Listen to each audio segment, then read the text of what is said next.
যে ভোট মানে সাক্ষ্য দেওয়া, ভোট মানে পক্ষ নেওয়া, ভোট মানে সমর্থন করা। তাহলে আমি যাকে সমর্থন করব। নির্বাচনকালীন ভোট কি এবং কেমন ব্যক্তিকে দিতে হবে সে বিষয়ে বক্তব্য রাখছেন জনাব মাওলানা ঈমান আলী, আইন ও মানবাধিকার বিষয়ক সম্পাদক, ইসলামী আন্দোলন বাংলাদেশ কাশিমপুর থানা শাখা। বিস্তারিত থাকছে গাজীপুর থেকে মোহাম্মদ মমিনুল ইসলামের প্রতিবেদনে। আসসালামু আলাইকুম, আশা করি ভালো আছেন। ওয়ালাইকুম আসসালাম রহমতুল্লাহি ওয়া বারাকাতুহু। আলহামদুলিল্লাহ। জিবিসি টেলিভিশন থেকে এসেছি আপনার কাছে ভোট এবং নির্বাচন সম্পর্কে কিছু জানার জন্য। জনগণের প্রতি আস্থা রেখে সব দলে অংশগ্রহণ করছে, সব দলে অংশগ্রহণমূলক নির্বাচনের জন্য প্রস্তুতি চলছে। আসছে 12 ফেব্রুয়ারি নির্বাচনের দিন শুরু হবে। তো সেক্ষেত্রে আপনার কাছে আমি জানতে চাইবো যে জনগণের প্রত্যাশা অনুযায়ী জনগণ যে ভোট দেবে, এক্ষেত্রে জনগণের কিছু মতানৈক্য থাকতে পারে, জনগণের ভোট সম্পর্কে কিছু জানার আগ্রহ আছে। তো আপনার কাছে প্রথম জানতে চাইবো ভোট কি, এই বিষয়ে আপনি বলেন। ইন্নাল হামদুলিল্লাহ ওয়াসসালাতু ওয়াসসালামু আলা মান লা নাবিয়্যা বা'দা, আম্মা বাদ। বিসমিল্লাহির রহমানির রহিম। ওয়া ইন্নাহু আলা যালিকা লাশাহীদ। প্রিয় দর্শকবৃন্দ, আমরা মুসলমান, আমরা জানি যে আমাদের প্রত্যেকটা কর্মের জন্য আমাদেরকে পরকালে আল্লাহর কাছে জবাব দিতে হবে। এই হাত দিয়ে আমি কি করেছি তার জন্য আমাকে জবাব দিতে হবে।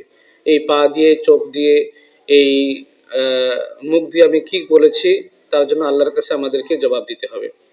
তো ভোট অবশ্যই এটি গুরুত্বপূর্ণ বিষয়। আমরা এটাও জানি সরল ভাষায় যে ভোট মানে সাপোর্ট, সমর্থন করা, তাকে সাক্ষ্য দেওয়া। তো আল্লাহ সুবহানাহু ওয়া তাআলা যেহেতু বলেছেন যে পরকালের ময়দানে তোমরা প্রত্যেকটা কর্মের জন্য তোমাদের অঙ্গ প্রত্যঙ্গগুলো সাক্ষী হয়ে যাবে। তো অবশ্যই ভোট দেওয়ার আগে আমাদেরকে বিবেচনা করতে হবে এই সাক্ষ্যটা, আমার এই রায় দেওয়াটা, আমার এই পক্ষ নেওয়াটা পরকালের জন্য আমার হুমকি হবে কিনা, বা আমার জন্য জাহান্নামে যাওয়ার কারণ হবে কিনা, এটা আমাদেরকে মাথায় রাখতে হবে। আমরা কখনো দেখব না যে কোন দলটা বড়। দল বড় দেখে আমরা কখনোই কোনো দলকে আমরা সমর্থন করতে পারি না বা সাপোর্ট করতে পারি না।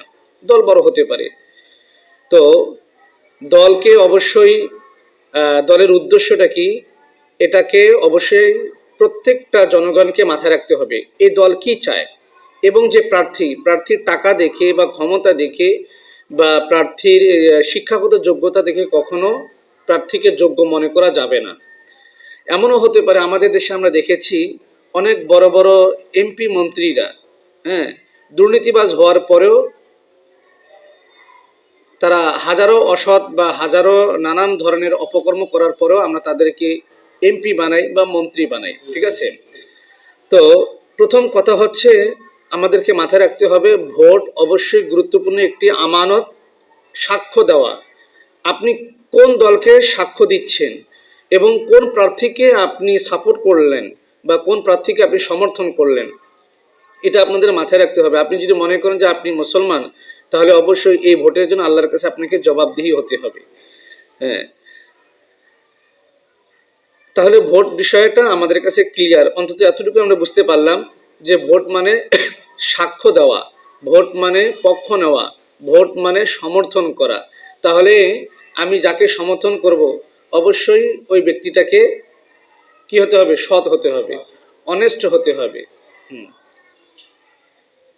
থ্যাংক ইউ, আপনার মূল্যবান মতামত দিয়েছেন। তো আরেকটা প্রশ্ন আপনার কাছে করব যে আমরা ভোটটা কাকে দেব? ওই যে আমি বললাম যে আমরা ভোট কাকে দিব। আমরা ভোট কখনো দলকে নয়, আমরা ভোট কখনো ব্যক্তিকে নয়। যেমন দেখেন, আমার বাড়ির পাশে একজন প্রার্থী দাঁড়ালো, সে আমার চাচা হয়, আমি কি তাকে চাচা হওয়ার কারণে তাকে ভোট দিতে পারি যদি সে লোকটা অসৎ হয়? আমাদেরকে দেখতে হবে সততা, আমাদেরকে দেখতে হবে খোদাভীরুতা। যদি প্রার্থী আল্লাভীরু হয়, দলের উদ্দেশ্য যদি ইসলামের পক্ষ হয়, তাহলে অবশ্যই সে আমার পরিচিত হোক বা অপরিচিত হোক, অথবা রক্তের সম্পর্ক হোক বা না হোক, আমার এলাকার হোক বা অন্য অন্য এলাকার হোক, যেহেতু সে আল্লাহর জমিনে আল্লাহর দিন বাস্তবায়ন করার জন্য কাজ করছে, ইচ্ছা পোষণ করছে, এবং এই দলটার উদ্দেশ্য হলো তাই, তাহলে অবশ্যই আমাদেরকে এরকম প্রার্থীকে আমাদেরকে সমর্থন করা, ভোট দেওয়া, সাপোর্ট দেওয়া জরুরি বা কর্তব্য। তাহলে আমি কি হব, যে ওই ব্যক্তি নির্বাচিত হওয়ার পর সে যত জনসেবামূলক কাজ করবে, ভালো কাজ করবে, অবশ্যই এটার জন্য আমিও কি পাবো, সওয়াব পাবো, আমিও শরিক থাকব।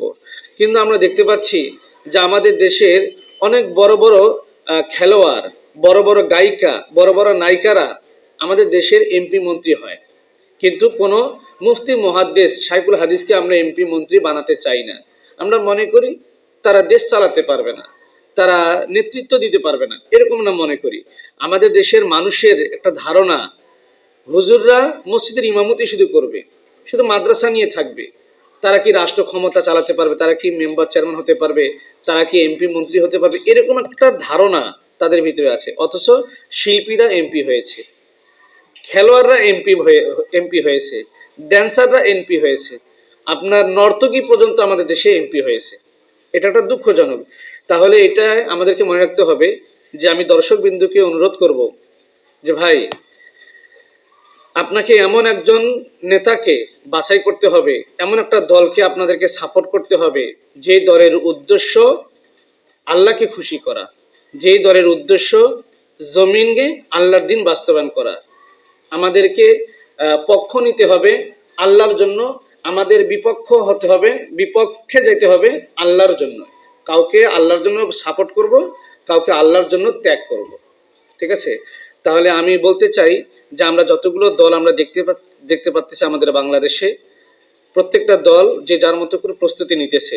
অবশ্যই এই দলগুলোর মধ্যে কখনো আপনার আগে তারা ক্ষমতা চালিয়েছে, ক্ষমতায় গিয়েছে, এমপি হয়েছে, মন্ত্রী হয়েছে, তাদের অভিজ্ঞতা আছে, এগুলোর জন্য না, এগুলো দেখে না। আমরা তো দেখেছি স্বাধীনতার পর, আমরা দেখেছি। এখন আমরা দেখব ইসলামের শাসন। ইসলামের শাসন আমরা সবাই দেখতে চাই, তবে ইসলামের শাসন কায়েমের কথা অনেকেই বলে, যারা ইসলামী মাইন্ডে চলতে চায় না, কিন্তু নির্বাচিত হওয়ার জন্য তারা বলে মদিনার সনদ দিয়ে রাষ্ট্র চালাবো, নবীজির আদর্শ দিয়ে রাষ্ট্র চালাবো, অথচ তারা বলে আমরা কিন্তু অমুকের আদর্শ সৈনিক, আমরা অমুক আদর্শের সৈনিক। কিন্তু না, যারা বলবে আমরা রসুলের আদর্শের সৈনিক, যারা বলবে আমরা আল্লাহর জন্য, আল্লাহর দিন কোরআন দিয়ে রাষ্ট্র পরিচালনা করব, হ্যাঁ, এরকম দলকে আমাদেরকে সমর্থন করা, এরকম দলকে আমাদের সাপোর্ট করা। মনে রাখতে হবে এই ভোটের কারণে কিন্তু আপনাকে আল্লাহর কাছে জবাব দিতে হবে। যে আঙ্গুল দিয়ে আপনি সিল দিয়েছেন, এই আঙ্গুলটা আল্লাহর কাছে সাক্ষী হবে। ওয়া ইন্নাহু আলা যালিকা লাশাহিদ। আমাদেরকে এটা মনে রাখতে হবে। ধন্যবাদ, আপনার সুন্দর মতামত দিয়েছেন। সুন্দর মতামত দেওয়ার জন্য আপনাকে অসংখ্য ধন্যবাদ। ভালো থাকবেন, সুস্থ থাকবেন। ধন্যবাদ। প্রিয় দর্শক, আপনারা নিশ্চয়ই জেনেছেন ভোট কি এবং কেমন ব্যক্তিকে ভোট দিতে হবে।